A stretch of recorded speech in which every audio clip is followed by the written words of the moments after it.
સવાલ છે નાલ્કો અને હિન્ડાલ્કોમાં 2 મહિના માટે જો એન્ટ્રી લેવી હોય તો શું ટાર્ગેટ્સ અને સ્ટોપ લોસ રહેશે?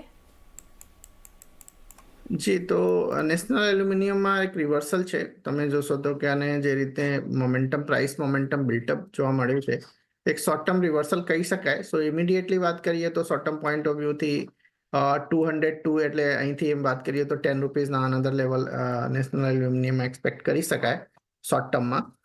હિન્ડાલ્કોમાં તમે જોશો તો કે એક નવો સ્ટોક આજે અગેન 2.5% પોઝિટિવ છે. સો કરન્ટલી 650ના ઝોનમાં એક રેઝિસ્ટન્સ છે. 650ના લેવલ ક્રોસ કરશે તો મે બી 665 સુધીના લેવલ્સ પણ હિન્ડાલ્કોમાં આવતા દિવસોમાં જોવા મળી શકાય છે. તો સેન્ટિમેન્ટ પોઝિટિવ છે, તો ઓબ્વિયસલી હોલ્ડ કરવો જોઈએ હિન્ડાલ્કોને પણ. પોઝિટિવ છે, તમે હોલ્ડ કરી શકો છો, નવી એન્ટ્રી લઈ શકો છો. હિન્ડાલ્કોમાં આપણે ₹665 અત્યારના ટાર્ગેટ્સ જોઈ રહ્યા છે અને નાલ્કોમાં અત્યારના લેવલથી ₹10-15 એટલે ₹210 સુધીના આપણે અહીંયા લેવલ્સ આપણને જોવા મળી શકે છે. તો અહીંયા કામકાજ આપણે કરી શકીએ છીએ. નેક્સ્ટ સવાલ